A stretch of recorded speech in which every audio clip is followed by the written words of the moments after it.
ٹھیک ہے، اس پر اگر وہ اگر سپورٹیو کلچر ہوگا تو وہ ایک کریٹیوٹی ہوگی اس کی، ہے نا، اور وہ اپنا فل پوٹینشیل کے ساتھ پرفارمنس دے سکے گی۔ اچھا، اب آ جاتے ہیں تیسری چیز کی طرف، کہ اسٹرنگ جو ہے نا یہ ہماری گائیڈنس، ہماری سپورٹ ہے، ساتھ میں ہماری باؤنڈریز بھی، ساتھ میں ہماری کیا ہے، ہاں، امپاورمنٹ کے لیے جہاں فریڈم ضروری ہے وہاں باؤنڈری بھی کیا ہے، ضروری ہے۔ یہ بیلنس ہے، یہ نیچرل بیلنس، ٹھیک ہے۔ اور یہ انشور کرنا ہے ہم نے کہ بھائی سب ایک ڈیسیجن لینے کے لیے مطلب رسپانسبلٹی کے لیے سب کو انکریج کرنا ہے، اور لیکن کنیکشن بھی رکھنا ہے نا، اپنے آپ سے کنیکٹ بھی رکھنا ہے، اپنے ٹیم ممبر کو، اپنے ساتھ کام کرنے والوں کو، ٹھیک ہے۔ اور اگر بہت زیادہ اس کو ہم ٹائٹ رکھیں گے یا بہت زیادہ لوز رکھیں گے تو یہ بیلنس آؤٹ ہوتا ہے، ٹھیک ہے۔ تو کہیں نہ کہیں لمٹ بھی کرنا پڑتا ہے۔ اچھا جی، رائٹ بیلنس اور سپورٹ چاہیے دوسرے لوگوں کی طرف سے، ٹھیک ہے۔ اگر زیادہ ٹائٹ رکھیں گے اس کو، ہم اپنے کلچر میں کہہ سکتے ہیں مائکرو مینجمنٹ، بہت زیادہ اگر اس کو مائکرو مینجمنٹ کہہ سکتے ہیں۔ اب ظاہر بات ہے یہ ریسٹرکٹ کر دے گا، اور وہ اپنی جو اس کا پوٹینشیل ہے فل ہائٹ پر وہ پتنگ فلائی نہیں کر سکے گی، کیونکہ آپ نے لمٹ کیا ہوا ہے، ٹھیک ہے۔ لیکن اگر بہت زیادہ جو ہے وہ اس کو آپ جو ہے ٹو لوز کر دیں گے، زیادہ ہی اس کو ڈیل کر دیں گے، تو پھر کیا ہو جائے گا۔ اس کی مثال ہے کہ آپ نے پاور تو کیا لیکن آپ نے پرپس کے ساتھ الائن نہیں کیا، آپ نے صحیح گائیڈ نہیں کیا، ٹھیک ہے۔ ایک اسٹرکچر وے کے اندر آپ نے جو جو ٹاسک تھا اس کو پوری طریقے سے واضح نہیں کیا، ٹھیک ہے نا، تو یہ لیگ کیا کر دے گا، وہ اسپن کرتی رہے گی، ہے نا، ایک ڈائریکشن نہیں ہوگی، اور اس کو خود نہیں پتا ہوگا کہ اس پتنگ کو کہ کس طرف اڑنا ہے، ٹھیک ہے۔ فوکس آؤٹ ہو جائے گا اور پھر ایک اننیسیسری مسٹیک بھی ہوگی۔ اچھا اچھا، اب جو یہ وائنڈ ہے، یہ جو ہوائیں ہیں، ظاہر بات ہے کہ یہ ان کے اندر اتار چڑھاؤ بھی آتا ہے نا، تو یہ اب ایک قسم کے چیلنجز ہیں ہمارے، ٹھیک ہے، یہ رسک ہے، کبھی کبھار یہ کچھ چیلنجز ہوتے ہیں، لیکن ایک اچھا کلچر جو ہوتا ہے نا اس کو پتا ہے کہ ہوا کے دباؤ کو دیکھتے ہوئے اسٹرنگ کو، دھاگے کو کب کتنا لوز رکھنا ہے، کب کتنا ٹائٹ کرنا ہے، تو فلیکسیبلٹی یہاں آ جاتی ہے نا، کہ ہر سچویشن میں ہر گروپ آف پیپل کے ساتھ، ہر پرسن کے ساتھ ایک جیسا فلائنگ پروسیس نہیں ہوگا، ہے نا، یہ چینج ہوتا رہے گا، یہ بدلتا رہے گا، ہے نا۔ تو جتنا زیادہ اسٹرانگ کلچر ہوتا ہے اتنا زیادہ وہ اپنے آپ کو ان تمام سچویشن میں ہینڈل بھی کر لیتا ہے، وہ ایڈجسٹ بھی کر لیتا ہے، اور اللہ کے نبی صلی اللہ علیہ وسلم کی زندگی سے ان سب چیزوں کی بہترین مثالیں ہمیں نظر آتی ہیں۔ میں کچھ بہت خوبصورت مثالیں آپ کے سامنے رکھتا ہوں۔ تو everything is align, right amount of wind, freedom, right amount of tension on the strain, well craft kite, skilled individual, تو اب وہ ظاہر بات ہے سب چیزیں بہتر ہو جائیں گی، یہ سب بہترین کمبینیشن ہے، ٹھیک ہے۔ اب اب یہ جو پروسیس بہت بہترین انداز میں چلے گا، اس سے لطف اندوز ہوا جائے گا، ٹھیک ہے، پرفارمنس ہو جائے گی، انوویشن ہوگی، سیٹسفیکشن ہوگی، لوگ موٹیویٹ ہوں گے، وہ کلچر جو ہے نا وہ رائز کر جائے گا، ٹھیک ہے۔ اب آ جاتے ہیں اس میں، اب بہت زیادہ میں نے جیسے کہ آپ سے عرض کیا نا، جب اس اینگل سے میں نے دیکھا اور آپ لوگوں کی اس برکت سے ہی میں نے دیکھا، اس سے پہلے میں نے اس اینگل سے سیرت النبی صلی اللہ علیہ وسلم کا کبھی بھی میں نے جائزہ نہیں لیا تھا۔ یہ سارے واقعات یقیناً نگاہوں سے گزرے تھے، لیکن اس کے اندر جسٹ ایک اسٹوری تھی، اور اس سے کچھ اس ایک جو لرن جو چیزیں ہوتی ہیں وہ تھی۔ اس اینگل سے کبھی دیکھنے کی سچی باتیں توفیق ہی نہیں ہوئی، کہ آپ حضرات کی برکت ہے۔ تو اب اس میں بہت ساری اسٹوریز ہیں، اس میں سے 4-5 اہم ترین میں آپ کے سامنے ذکر کرتا ہوں، جس کے فائدے میں یہ ہوگا کہ ہمیں انشاءاللہ سیرت طیبہ سے بھی کچھ جو ہم سیرت وہ کرنا چاہ رہے ہیں وہ خاص اینگل میں ہمیں اس ڈائریکشن میں ہمیں نصیحتیں بھی ملیں گی۔ تو سب سے پہلے ہم شروع کرتے ہیں، بہت زبردست اسٹوری ہے حضرت مصعب بن عمیر۔ آپ میں سے نام سنا ہے کہ حضرت مصعب بن عمیر؟ ٹھیک ہے، تو پہلے ہم یہ حدیث دیکھتے ہیں، پھر تھوڑا سا بیک گراؤنڈ اور اس سے لرننگ لیتے ہیں. ٹھیک ہے. اللہ کے نبی صلی اللہ علیہ وسلم نے ایک موقع پہ فرمایا، جس کی ابھی ہم سٹوری سنا رہے ہیں آپ کو، کہ بھائی یثرب کون جائے. اب یہ صحابہ ہیں، ایک ٹاسک سامنے آ گیا ہے، اپنی آپ اپنی ٹیم اپنے صحابہ کے ساتھ بیٹھے ہوئے ہیں، اور آپ ان کے اندر پوچھ رہے ہیں کہ بھائی یہ ایک بڑا ٹاسک جو بہت اہم ہے، اس وقت کی بہت شدید ضرورت ہے. تو آپ فرما رہے ہیں کہ اس کام کے لیے کون یثرب جائے گا. مسلمان مکہ میں ہیں، یہاں حالات سازگار نہیں ہیں، ہجرت کے لیے اللہ کے نبی صلی اللہ علیہ وسلم مناسب جگہ تلاش کر رہے ہیں جہاں مسلمانوں کو لے کے موو ہو جائے. آپ طائف کا سفر کر چکے ہیں، وہاں کوئی پوزیٹیو رسپانس نہیں آیا.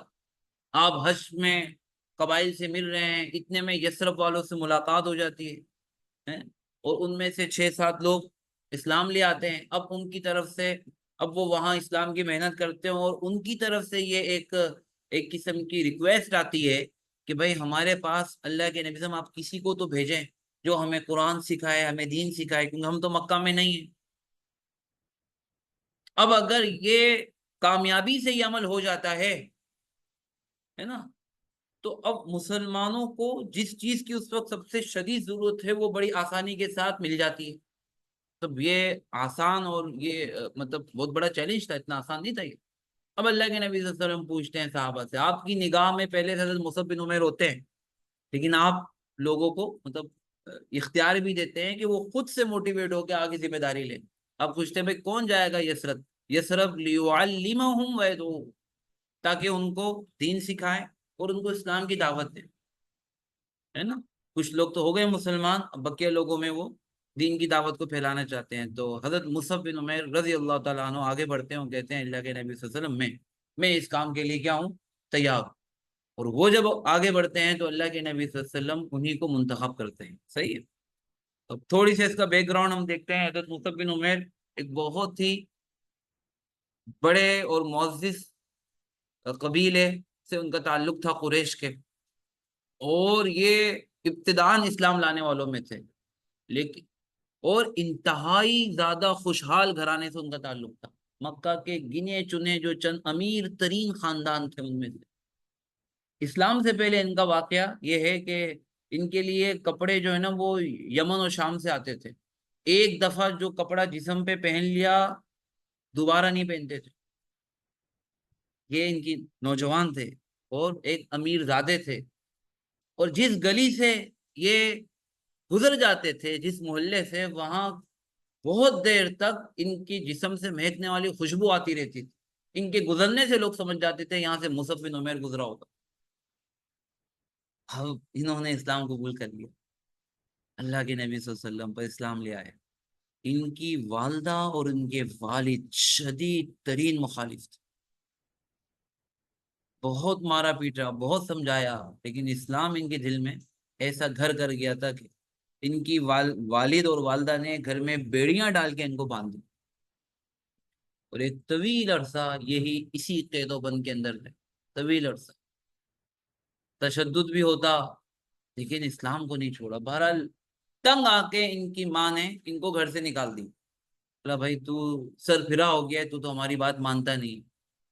ایک ایموشنل بلیک میلنگ بھی تھی ہے، اور ایک سارا اسٹیٹس جو تھا وہ سب ختم ہو گیا تھا، ہے نا.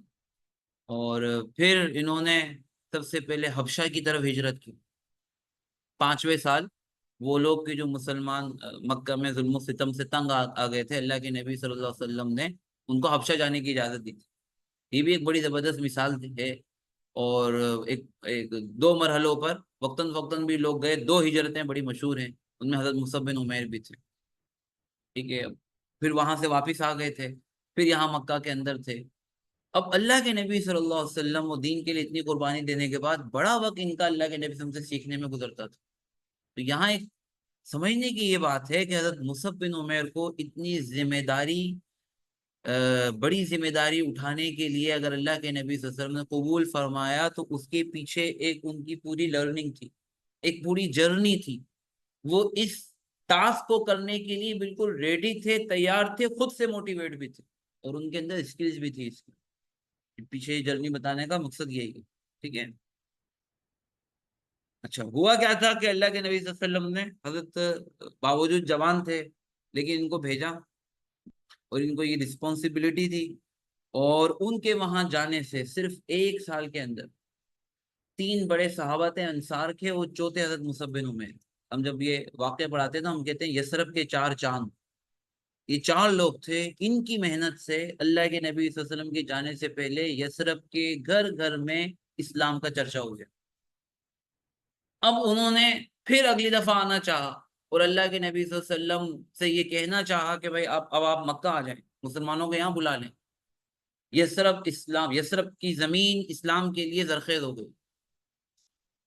لیکن جب یہ سن کن اللہ کے نبی صلی اللہ علیہ وسلم کو ملی تو آپ علیہ الصلوۃ والسلام نے ان کے آنے سے پہلے اگلے سال حج کے موقع پہ اہل یثرب کے آنے سے پہلے حضرت مصعب بن عمیر کو وہ 1 مہینہ پہلے بلایا، اور انہوں سے پورا یہ یثرب واقعی میں تیار ہے یا نہیں ہے اس کی پوری ان سے ایک رپورٹ لی وغیرہ۔ بہرحال تو یہ ایک بڑی زبردست مثال ہے کہ دیکھیں اللہ کے نبی صلی اللہ علیہ وسلم خود بھی جا سکتے تھے، آپ طائف بھی گئے تھے، ہے نا، اور حضرت مصعب بن عمیر بالکل ایک جوان تھے، لیکن اللہ کے نبی صلی اللہ علیہ وسلم نے ان کو یہ ذمہ داری دی جو کہ اس موقع پہ بڑی اہم، بڑی نازک، بڑی حساس ذمہ داری تھی۔ ان کی صلاحیتوں پہ اعتماد کیا، لیکن اس سے پہلے وہ اس کے لیے تیار بھی تھے، جو بھی اسکل ریکوائرڈ تھی، مطلب قرآن سکھانے کے لیے وہ واقعی میں پہلے سے معلم قرآن تھے، قرآن ان کو آتا تھا، دین اسلام سکھانے کے لیے وہ اسلام کی تعلیمات سے خوب اچھی طرح انہوں نے جذب کی ہوئی تھی، سمجھی ہوئی تھی کہ نو مسلموں کو کیسے اسلام کی تعلیم دینی، کہاں سے دینی، پھر یثرب کے کلچر میں کیا کیا چیلنجز ہوں گے، ان سے بھی وہ اچھی طرح واقف تھے۔ یہ ایک بڑی زبردست اور بہترین مثال ہے۔ دوسری بہت ہی خوبصورت مثال ہے اور بہت مشہور ہے یہ، اور یہ کئی چیزوں کی مثال بنتی ہے، حضرت معاذ بن جبل رضی اللہ تعالیٰ عنہ، بہت مشہور صحابی ہیں، اور بڑے صحابہ میں ان کا شمار ہوتا ہے۔ اللہ کے نبی صلی اللہ علیہ وسلم نے یمن بھیجنے کے لیے as a governor, as a Qazi, as a حکمران بھیجنے کے لیے حضرت معاذ بن جبل کا انتخاب کیا، ٹھیک ہے، اور حدیث میں جو اس کا واقعہ ہے بڑا بڑا خوبصورت واقعہ ہے، اور اللہ کے نبی صلی اللہ علیہ وسلم ان سے گفتگو کرتے رہے۔ حضرت معاذ فرماتے ہیں کہ میں گھوڑے پر تھا، میں رخصت ہو رہا تھا یمن کی طرف، اللہ کے نبی صلی اللہ علیہ وسلم پیدل میرے گھوڑے کے ساتھ ساتھ چل رہے تھے اور مجھ سے باتیں کر رہے تھے، اور بہت ساری باتیں کی اس موقع پہ، ٹھیک ہے، اور یہ بھی فرمایا کہ ہو سکتا ہے معاذ جب تم واپس آؤ تو مجھے نہ پاؤ، ہے نا، تو ایک قسم کی الوداعی ملاقات بھی تھی، اور اسی طرح ہوا تھا، ہے نا؟ اللہ کے نبی صلی اللہ علیہ وسلم کے جو رحلت تھی اس کے بعد ہی اس کے بعد دوبارہ ملاقات نہیں ہو سکی، اور مدینے کے کنارے تک چھوڑنے گئے۔ اس وقت اللہ کے نبی صلی اللہ علیہ وسلم نے اگرچہ فیصلہ فرما لیا تھا کہ معاذ ہی کو بھیجنا ہے یمن کا گورنر بنا کے، لیکن پھر بھی آپ نے ایک ٹیسٹ لیا ان کا کہ معاذ وہاں تم لیڈر بنو گے، تمہارے پاس فیصلے آئیں گے، کیسے کرو گے لوگوں کے درمیان، تم فیصلہ کیسے کرو گے؟ تو لمبی حدیث ہے، انہوں نے کہا کہ میں سب سے پہلے اللہ کی کتاب میں دیکھوں گا، تو خود اللہ کے نبی نے فرمایا اگر تمہیں اس میں نہ ملے، پھر اللہ کی کتاب میں کوئی حکم نہ ملے تمہیں، پھر فَإِن لَمْ تَجِدْ فِي كِتَابِ اللَّهِ، کہا فَبِسُنَّتِ رسول اللہ، میں آپ کا صحابی ہوں، پھر میں اللہ کے نبی صلی اللہ علیہ وسلم کی سنت میں دیکھوں گا۔ قال فَإِن لَمْ تَجِدْ، کہا کہ اگر اس کے اندر بھی تمہیں نہ ملے پھر کیا کرو گے؟ تو انہوں نے کہا کہ اجتہد رأیی، میں اپنی رائے سے اجتہاد کروں گا، اپنی رائے سے فیصلہ کروں، ہے نا، تو فضرب رسول اللہ صلی اللہ علیہ وسلم صدر، اللہ کے نبی صلی اللہ علیہ وسلم بے انتہا خوش ہوئے، اور ان کے سینے پر خوشی سے ہاتھ مارا، جیسے ایسے کہتے ہیں نا شاباش دیتے ہوئے، واہ کیا بات ہے، اور پھر یہ جملہ کہا الحمدللہ الذی وفق رسول اللہ لما یرضی رسول اللہ، تمام تعریف اس اللہ کے لیے ہے کہ جس نے اللہ کے رسول کو، یعنی میسنجر، یہ اللہ کے نبی صلی اللہ علیہ وسلم اللہ کے میسنجر تھے، اور حضرت معاذ اب جا رہے تھے اللہ کے نبی صلی اللہ علیہ وسلم کے میسنجر بن کر، کہ اللہ کے رسول کو جس نے یہ توفیق دی، اس پروسیس کی، اس یعنی اس فیصلے کی کہ جس سے اللہ کا رسول راضی ہے. یعنی میں بھی یہی چاہتا تھا کہ تم سب سے پہلے اللہ کی کتاب میں دیکھو. اور اب یہ دیکھیں یہاں اللہ کے نبی صلی اللہ علیہ وسلم نے یہ انشور کیا کہ بھائی واقعی میں جس کام کے لیے ان کو بھیجا جا رہا ہے کہ اس کام کے لیے سوٹیبل ہے کہ نہیں. اور آخری لمحے تک آپ علیہ الصلوۃ والسلام نے اس کو چیک کیا اور ان سے پوچھا, پھر ان کو تائید بھی کی ان کی, پھر ان کے جواب کو سنا بھی. ایک بہت بڑی یہ ایک اختیار دیا تھا, ایک رسپانسبلٹی دی تھی, ٹھیک ہے. لیکن اس اور یہ دیکھا تھا کہ اس کے پرنسپل ان کو معلوم ہے یا نہیں, ہے نا, اور واضح طور پر گائیڈ کیا تھا. اور یہ اللہ کے نبی صلی اللہ علیہ وسلم کی تربیت ہی کا نتیجہ تھا کہ ان کو پتا تھا کہ اس سچویشن میں کیا کرنا ہے, پہلے کیا کرنا ہے, اسٹیپ بائی اسٹیپ پروسیس معلوم تھا ان کو, ٹھیک ہے. ڈیسیجن لینے کا کیا کرائٹیریا ہوگا, کیا اسکوپ ہوگا, کیا لمٹ ہوگی, ٹھیک ہے. حضرت معاذ بن جبل پہ اللہ کے نبی صلی اللہ علیہ وسلم نے یہ نہیں کہا کہ بھئی جب بھی کوئی تمہیں فیصلہ کرنا ہو نا تم مدینہ کسی کو بھیج کے پوچھوا لینا, میں ہوں نا, تم فیصلہ نہیں کرنا, یہ نہیں کہا, بلکہ ان کو انیبل کیا کہ فیصلہ تم نے ہی کرنا ہے, ٹھیک ہے. ڈیسیجن میکنگ تم نے ہی لینی ہے, ٹھیک ہے. اور ہاں البتہ فریم ورک کیا ہوگا وہ اسٹرکچر ان کو بتا دیا کہ سب سے پہلے تم کو دیکھنا ہوگا قرآن میں, پھر سننا میں, اس کے بعد ان دونوں کے نتیجے میں جو ایک مزاج ہوتا ہے دین کا, ایسا نہیں کہ وہ اپنی آزاد رائے سے فیصلہ کریں گے, ٹھیک ہے. ان دونوں کے نتیجے میں جو پرنسپل, جو اصول اس سے سمجھ میں آتے ہیں, جو تم نے مجھ سے سیکھا ہے, جو سمجھا ہے دین کو, اس کی روشنی میں تم کو فریم ورک بھی بتا دیا, امپاور بھی کیا. فریم ورک, یہ فریم ورک کی باؤنڈری تھی کہ تم ایسا نہیں ہے کہ جیسے ہی تمہارے پاس کوئی ڈیسیجن لینے کا موقع آئے تم فوراً سے جھٹ اپنی رائے سے کر لو. نہیں بھائی, تمہارے پاس ایک گائیڈ لائن ہے تمہارے پاس, اور یہی تمہاری باؤنڈری ہے, اس سے باہر تمہیں نہیں نکلنا, ٹھیک ہے. تیسرا جو ہے نا یہ بھی بہت زبردست واقعہ ہے. اور یہاں بھی ہم ہجرت ہی کی دوبارہ بات کریں گے کہ اللہ کے نبی صلی اللہ علیہ وسلم نے جب اچھی طرح دیکھ لیا, ابھی بیعت عقبہ کا تذکرہ آ رہا ہے, اس کے بعد یہ جو صحابہ تھے جب یہ آئے حج پر, تو اللہ کے نبی صلی اللہ علیہ وسلم نے ان کے ساتھ ایک پلان کیا. یثرب والے آ رہے تھے نا حج پر, مصعب بن عمیر رضی اللہ تعالیٰ کو پہلے بلا لیا تھا. ان کے ساتھ ایک خفیہ پلان ہوا کہ یہ اللہ کے نبی صلی اللہ علیہ وسلم کے ہاتھ پر بیعت کریں گے. اور اس کے بڑا زبردست اس طرح پلان کیا گیا کہ 80-84 لوگ تھے, یہ اس حج کے مجمع میں سے اٹھیں راتوں رات اور ایک خاص جگہ پہ جائیں اور اللہ کے نبی صلی اللہ علیہ وسلم سے ان کی بات ہو اور بیعت ہو, اور قریش کو پتہ بھی نہیں چلے. حالانکہ یہ حج کے سارے انتظامات زمانے جاہلیت میں قریش دیکھتے تھے اور واقعی میں پتہ نہیں چلا, ایسے ویل پلان اس کو کیا تھا. لیکن جو ہے نا وہ اب اس پہ جو ہے نا وہ اس پر انشاءاللہ ہم بات کرتے ہیں, اگلا واقعہ اسی کا ہے. اب اللہ جب یہ بیعت ہو گئی, بڑی کامیابی سے ہو گئی, اور یہ لوگ ہجرت کر کے چلے گئے, اس کے لیے وقت ایسا رکھا گیا تھا کہ اگلے دن ان کو رخصت ہونا ہو, مطلب اس طرح اس کو پلان کیا گیا تھا, حج کا آخری دن. اب یہ لوگ چلے گئے تو اللہ کے نبی صلی اللہ علیہ وسلم نے اس کے بعد مکہ میں تمام مسلمانوں کی اجازت دے دی کہ تم اب ہجرت کر لو. اجازت نہیں دی بلکہ حکم دے دیا.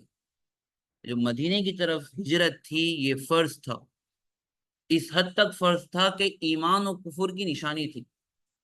یعنی اگر آپ مسلمان ہیں تو ضروری ہے کہ آپ ہجرت کریں, جبکہ آپ کے لیے ممکن ہے. ہاں اگر کوئی کسی نے کسی کو گرفتار کیا ہوا ہے یا کوئی کسی نے کسی کو پابند کیا ہوا ہے تو وہ الگ بات ہے, لیکن اگر آپ کے لیے پاسبل ہے تو پھر آپ کے لیے ہجرت فرض ہے, اور یہی آپ کے ایمان کی نشانی ہے.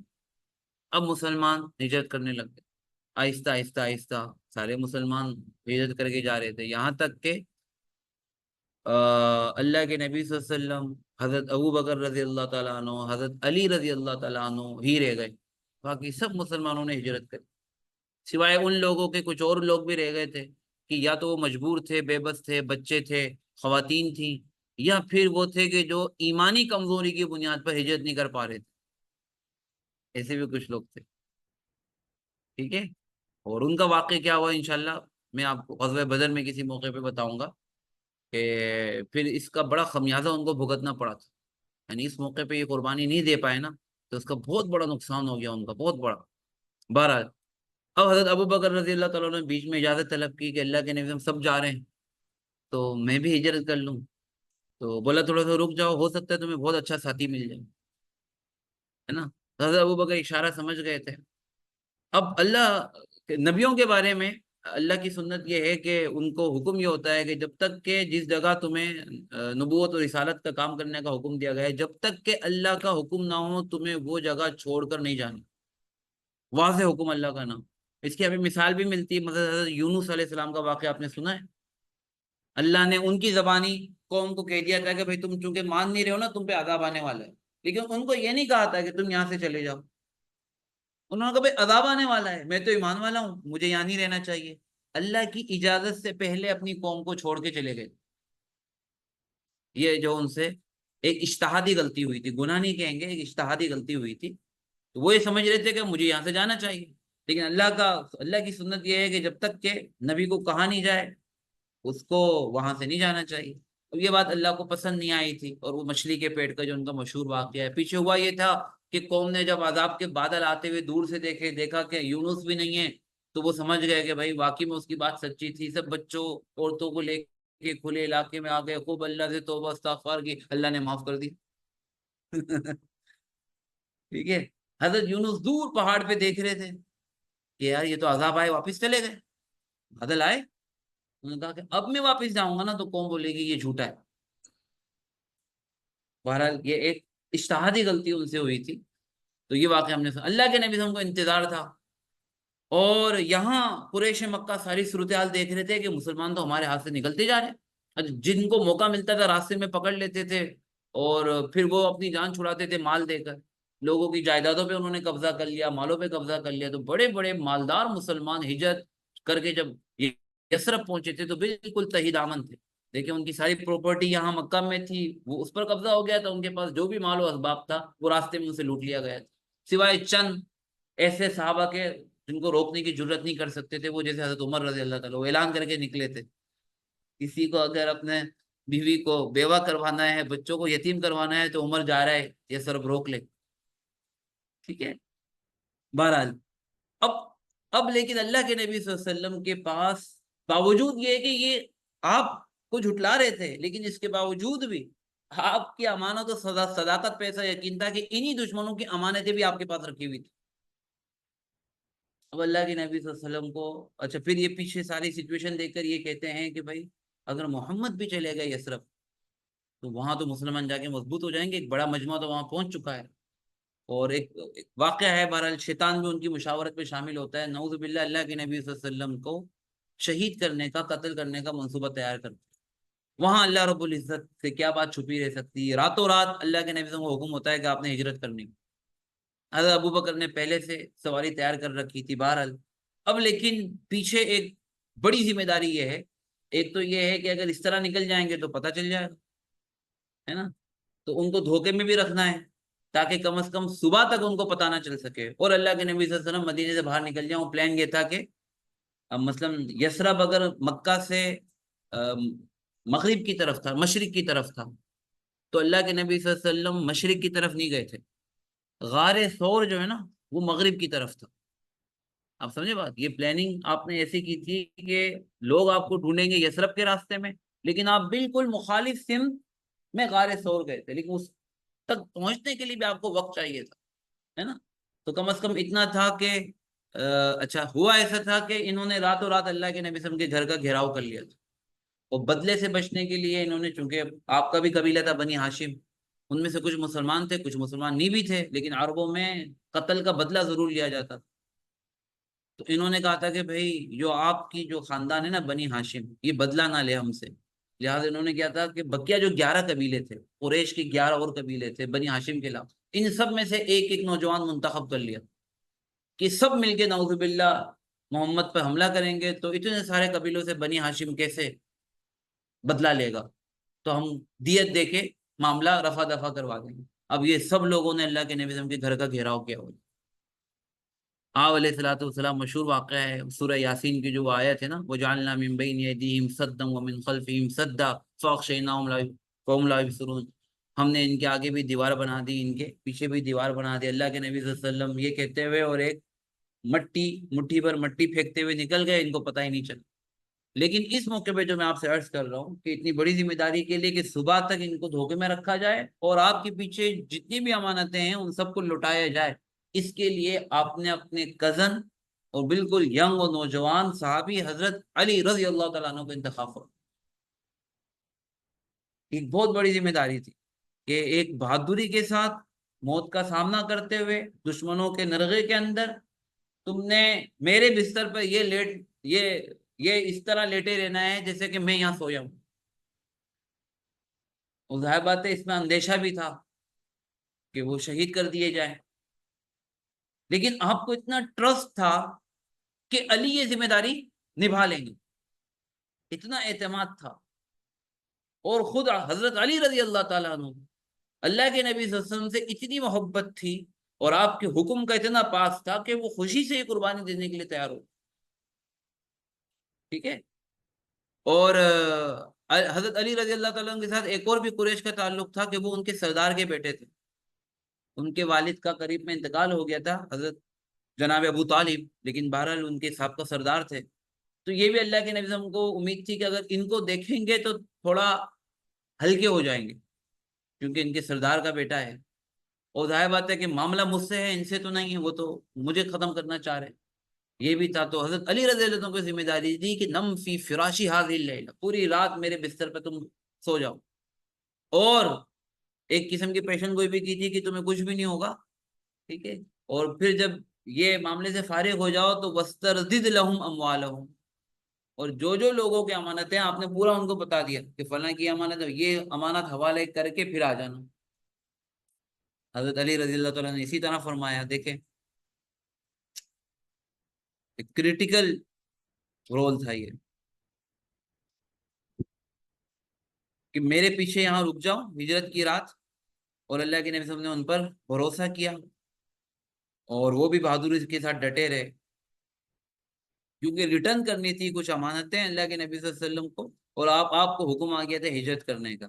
حضرت علی رضی اللہ تعالیٰ عنہ نے اللہ کے نبی صلی اللہ علیہ وسلم کی ان دونوں کاموں کو پورا کیا، ٹھیک ہے، اور یہ ایک بڑا ڈینجر مشن تھا جیسے کہ میں نے عرض کیا، لیکن اللہ کے نبی صلی اللہ علیہ وسلم نے ایسی تربیت فرمائی تھی کہ آپ کو معلوم تھا کہ علی کے اندر اس کی صلاحیتیں ہیں، ہے نا۔ اور اب دیکھیں اگر اس پلان میں گڑبڑ ہو جاتی، مثلا نعوذ باللہ حضرت علی رات کو گھبرا جاتے، ہے نا، وحشت ہوتی کہ یار مجھے صبح کہیں قتل نہ کر دیا جائے، اور وقت سے پہلے اٹھ جاتے تو پلان چوپٹ ہو جاتا، ہے نا، ان کو موقع مل جاتا فوراً سے، اور اللہ کے نبی سے غار ثور تک پہنچنے بھی نہیں پاتے کہ وہ فوراً سے اسی طرح ہوا تھا، صبح اطلاع ملی تھی تو چاروں طرف لوگ دوڑنے لگ گئے، لیکن اللہ کے نبی تو راتوں رات ہی غار میں آرام کر رہے تھے، ٹھیک ہے، اور ایسا زبردست پلان بنایا تھا کہ آپ کے قدموں کے نشان بھی ختم کر دیے گئے تھے، انشاءاللہ اس پر بات کریں گے، ایسی بے داغ پلاننگ تھی، اس سے ہمیں پتہ چلتا ہے سیرت النبی کے اندر پلان کا بڑا کردار ہے۔ بہرحال یہ ایک بہت خوبصورت مثال ہے، صحیح ہے۔ اور ابھی جو میں نے عرض کیا کہ اللہ کے نبی صلی اللہ علیہ وسلم کے پاس یثرب کے 80-86 لوگ آئے تھے اور آپ نے ان کے ہاتھ پر بیعت فرمائی تھی، ٹھیک ہے، اس کو بیعت عقبہ ثانی کہتے ہیں۔ تو اب جب بیعت فرمائے تو یہ دو قبیلے کے لوگ تھے، کیونکہ یثرب کے اندر دو قبیلے تھے، ایک تھا اوس اور دوسرے تھے خزرج، دو قبیلے تھے اوس و خزرج، ٹھیک ہے۔ اللہ کے نبی صلی اللہ علیہ وسلم نے جب اوس و خزرج سے بیعت کی تو اب نیچرلی یہ سوال ہوتا تھا کہ ان قبیلوں کے بہت سارے انٹرنل ایشوز ہوتے ہیں، اس سے پہلے تو یہ خود نمٹا رہے تھے، اب کون نمٹائے گا؟ تو کیا وہ جو مسلمان وہاں گئے ہیں مثلا حضرت مصعب بن عمیر، وہ لوگ اس کو دیکھیں گے؟ کون دیکھے گا؟ یا ہر معاملے میں جب تک کہ اب اللہ کے نبی صلی اللہ علیہ وسلم ہجرت نہیں فرما رہے ہیں تو ہر معاملے میں اللہ کے نبی صلی اللہ علیہ وسلم سے رابطہ کیا جائے؟